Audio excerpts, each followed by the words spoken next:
Bentornati in un nuovo episodio della serie sull'appartamento che sto sistemando. In questo episodio andremo a vedere, oltre ad altri lavori, come ho disegnato, sistemato e tagliato al laser questi bellissimi lampadari. Partiamo subito. Ragazzi, benvenuti nel terzo episodio del rinnovamento dell'appartamento. Faccio un breve recap per chi si fosse collegato semplicemente adesso. Ho preso in affitto un appartamento da sistemare per metterlo poi su Airbnb come affitti brevi. Nel primo episodio abbiamo visto la demolizione, la sistemazione dei muri con una miriade di imprevisti. Nel secondo episodio invece abbiamo visto tutto quello che riguarda un po' più nel dettaglio, quindi le finiture e la sistemazione delle porte e quant'altro. In questo terzo episodio invece andiamo a lavorare principalmente del bagno e cominciare un po' ad abbellire facendo dei lampadari con delle idee che ho in mente io. Nel frattempo ho installato già anche le prese, gli interruttori e tutto, sia questo che nell'altra parte, anche di qua, avendo messo tutte le prese anche qua rispetto alle tracce che avevamo fatto nel primo episodio. C'era un lavoro che non volevo fare, ma è capitata l'occasione di farlo come se fosse, guarda, l'imprevisto che aspettavo. In questo punto qui c'era l'interruttore che accendeva la luce dentro il bagno. Avrei voluto spostarlo dentro, dove però non c'era una scatola, non c'era niente. Non volevo togliere le mattonelle, ma togliendo questa cornicetta, una mattonella è saltata via,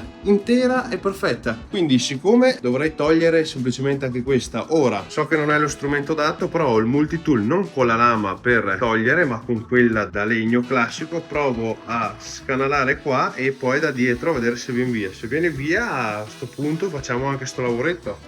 Oh yes, no, ma vengono via troppo facilmente, potrebbe essere un problema. Toccherà spaccare un'altra volta.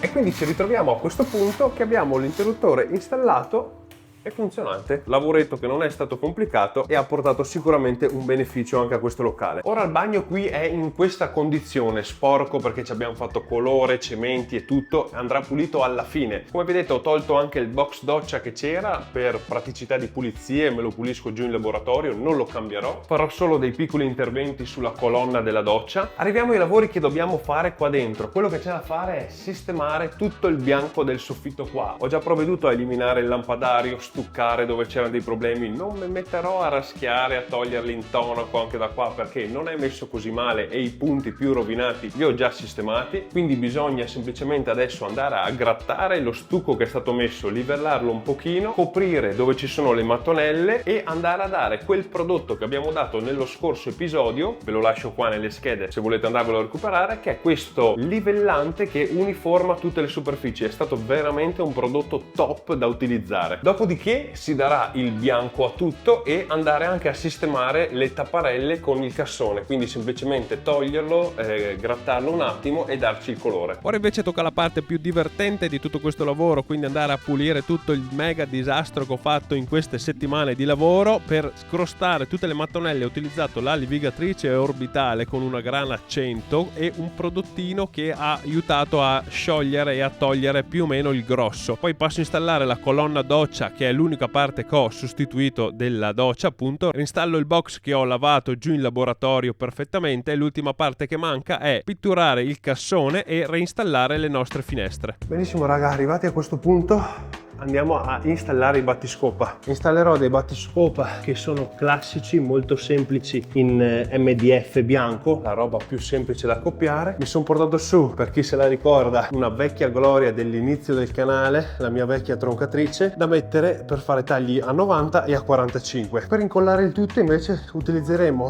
Patex 1000 chiodi, no sponsor, no regalo. Scusate se sentite il fiatone, ma sono 5 volte che faccio su e giù, 2 piani di scale, perché ogni volta che salgo mi dimentico una roba che è giù e quando sono giù mi dimentico una roba che è su, un delirio. Cominciamo. Sì, ma non può essere sbeccato così, già. Che vita!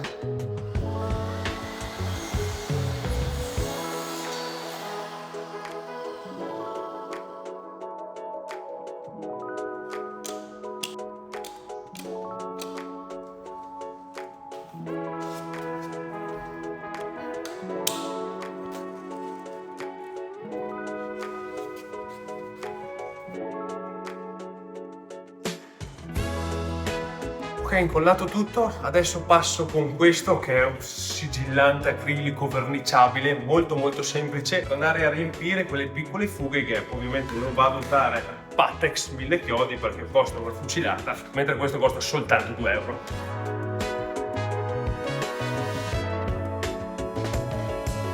Ho bisogno che rimanga un po' schiacciato sia qui che un po' per tutta la lunghezza, quindi mi sono preparato dei pezzettini che andrò a incollare qua con l'acciaio acrilica in modo che tengano. Vediamo un po' cosa riesco a combinare.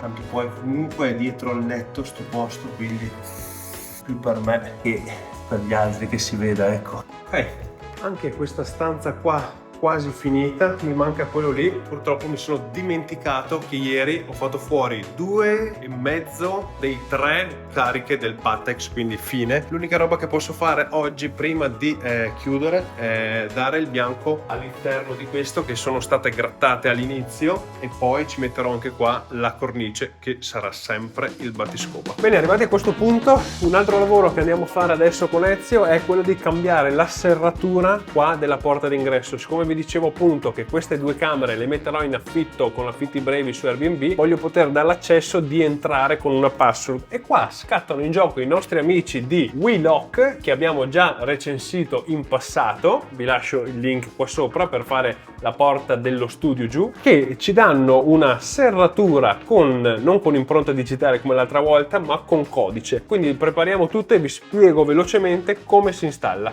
Intanto bisogna capire cosa serve per togliere sta roba qua. Allora, sicuramente ci vorrà un cacciavitino piatto. Meglio.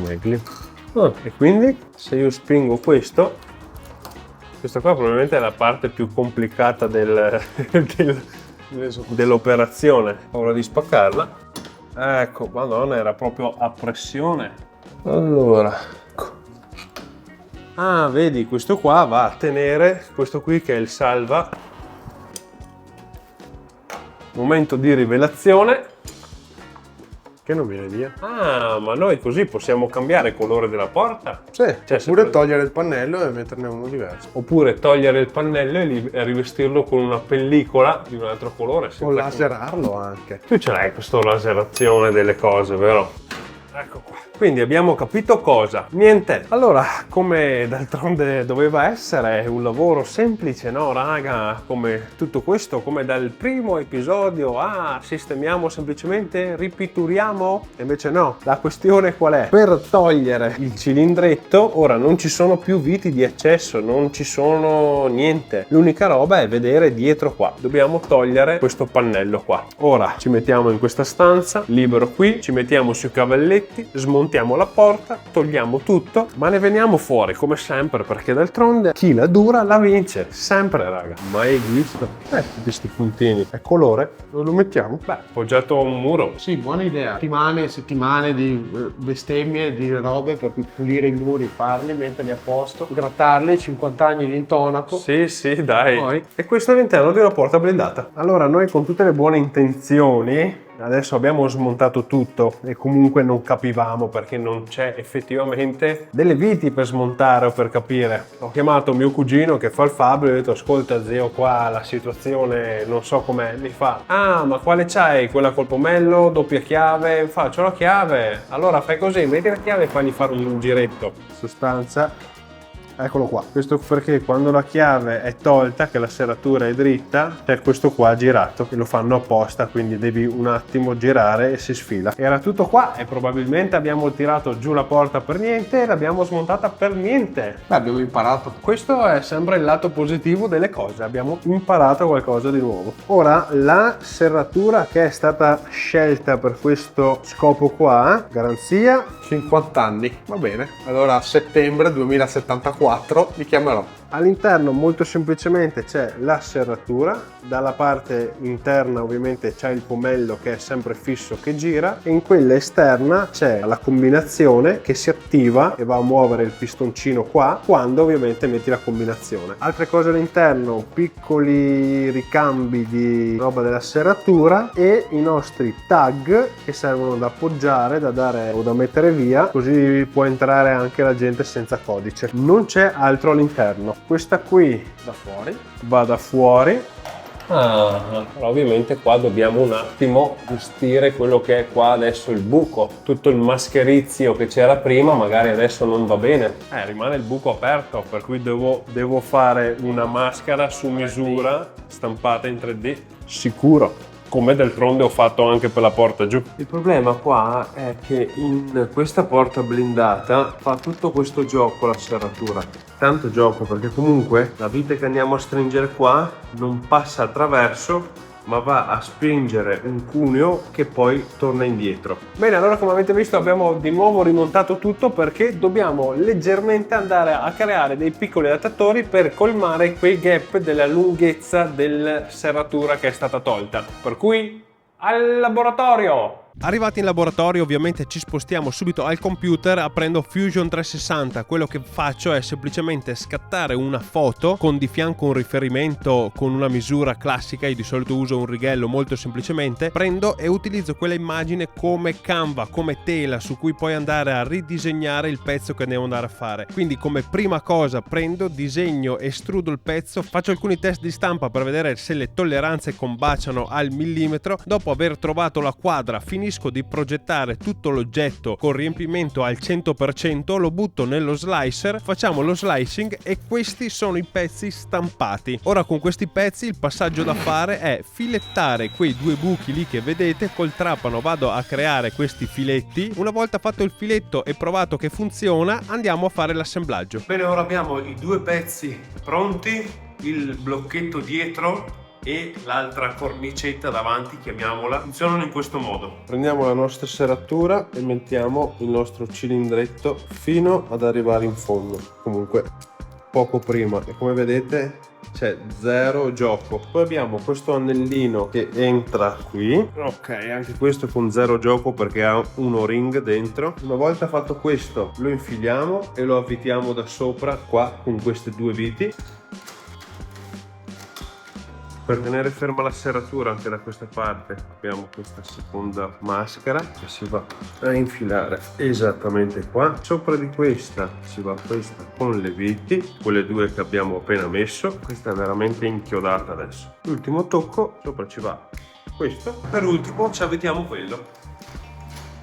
Da dentro si chiude senza problemi, da fuori si chiude senza problemi. Ora, visto che è tutta smontata, gli do una pulita velocemente e poi la rimontiamo. Bene raga, arrivati a questo punto finalmente andiamo a realizzare i lampadari per queste stanze. Per farli mi è venuta in mente un'idea molto carina che avevo visto online, ve la spiego meglio al computer. La ricerca base che ho fatto era scrivere su Google laser cut chandelier, che sono i lampadari a pendente, che è quello che interessa a me. Andando su immagini possiamo avere una vista generale di cosa intendo io per lampadario fatto al laser, quindi sia delle cose semplici fatte in questo modo, sia delle cose più articolate, e queste cose un po' più articolate è proprio quello che voglio andare a testare oggi. Quindi ho scaricato i file e li ho importati su Fusion 360, andando poi così a ricrearmi in 3D quello che è il lampadario. Oltre a questo ho deciso di andarne a fare altri per poi scegliere alcune versioni da testare. Nello specifico sono andato a realizzare tutti questi tipologie di lampadari che sono il design un po' più semplice, il concetto di assemblaggio un po' più semplice rispetto al primo. Questo qui fatto a cilindro è stata la mia prima scelta da provare a farlo per metterlo nel corridoio, quindi una volta realizzato ho provato a fare il primo test per vedere le proporzioni se andavano bene, e come vedete questa versione qua un po' più piccola non va bene, per cui l'ho scalato, l'ho ingrandito e ho modificato la quantità di listellini che ci vanno a fianco, riducendoli un po' perché mi sembrava troppo chiuso. Tra tutti i design che ho realizzato ho selezionato questi 5 qui per vedere poi nell'ambiente qual è quello che ci sta meglio. meglio. Per cui una volta scelti i design, fatto i vari test per vedere il kerf degli incastri perfetti e vedere come si incastra trovando la misura perfetta, sono andato poi a prepararmi tutti i file per i vari lampadari. Questo qua è quello fiore e come vedete ha bisogno di tutti questi pannelli dell'area di lavoro del laser. Oggi utilizzeremo il Creality Falcon 2 da 40 watt perché l'altra volta quando ho fatto la recensione, ve la lascio qua in alto a destra nelle schede, mi sono trovato estremamente bene. Oggi lo rimettiamo al lavoro ma facendogli fare veramente un lavoro di produzione. Poi ho fatto questi pannelli qua verdi che sono più piccoli e servono per tenere in maniera obliqua solo queste parti e non andare a utilizzare per forza tutta l'area di lavoro grossa del laser. Ma non perdiamo altro tempo e cominciamo a tagliare questi lampadari. Ottimo, primo lampadario è andato via liscio come l'olio. Il template che ho fatto qua per metterlo il pezzettino in diagonale è venuto benissimo. Qua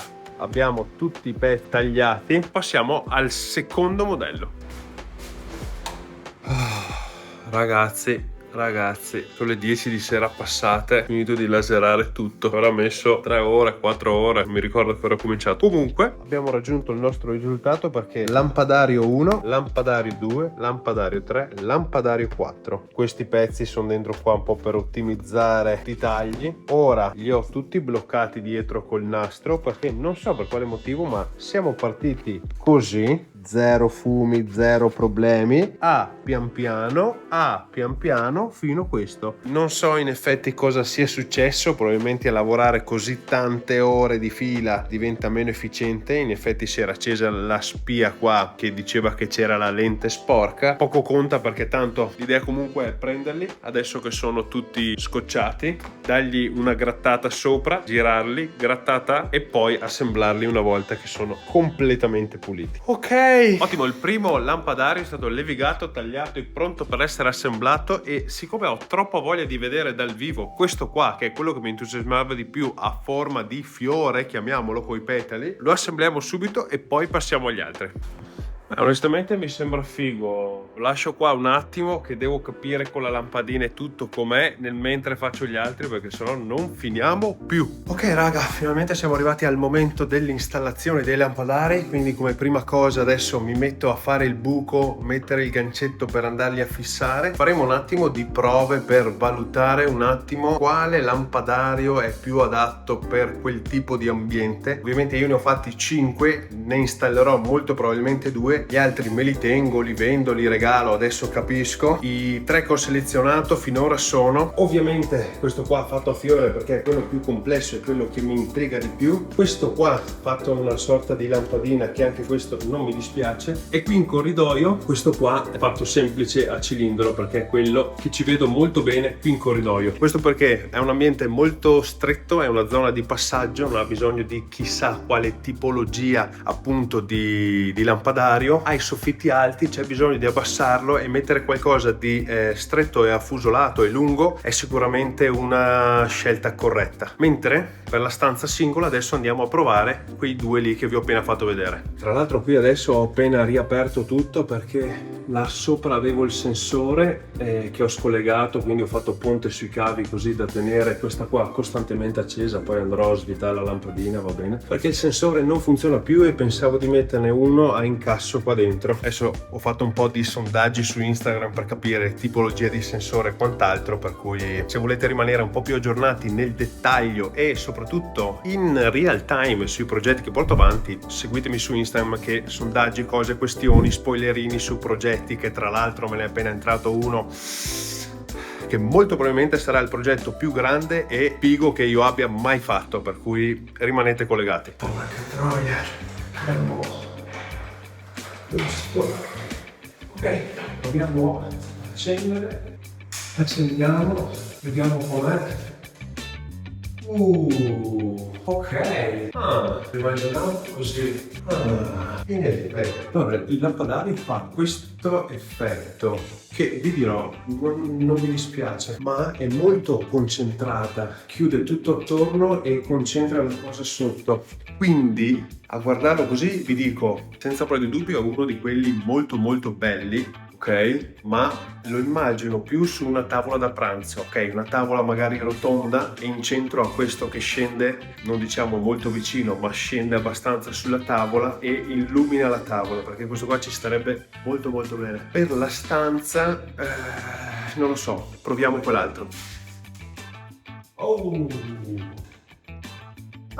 Questo illumina decisamente molto di più. Il suo che scende e arriva lì, teso. Questo qui, a differenza, invece, vedete come illumina molto di più e ombre molto morbide, però decisamente illumina di più. Quell'altro era chiuso. Questo qui è proprio aggiudicato al 100%. Finisco di collegare là sopra per bene e abbiamo fatto. Ok, posizionato, perfetto. E questa stanza l'abbiamo finita. Ora velocemente fisso anche qui in corridoio. Bene ragazzi, arrivati a questo punto, siamo quasi alla fine, vediamo il punto della situazione. Come abbiamo visto, all'ingresso è stata montata la serratura, che basta inserire la password, lucchetto e siamo dentro.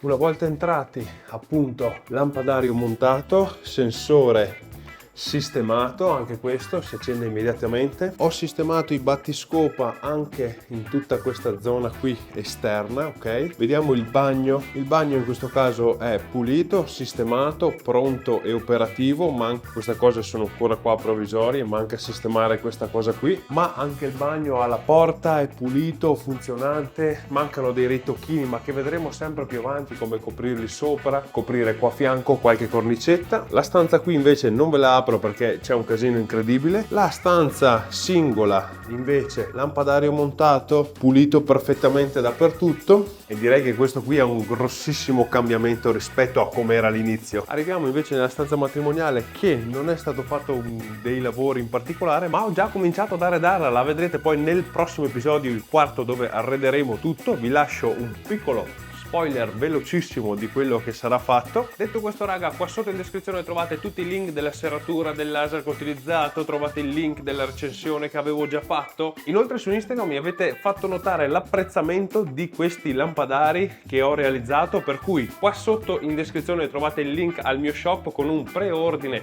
per la tipologia dei lampadari che avete visto. Vi arrivano a casa i pezzi già tagliati, pronti da assemblare, precisi, con un pannello da 6 mm, da assemblare un po' come un Lego, un po' come una struttura, un po' come un gioco. Non ho nient'altro da dirvi per questo episodio, per cui ciurma, io vi saluto e ci vediamo il prima possibile in un nuovo video.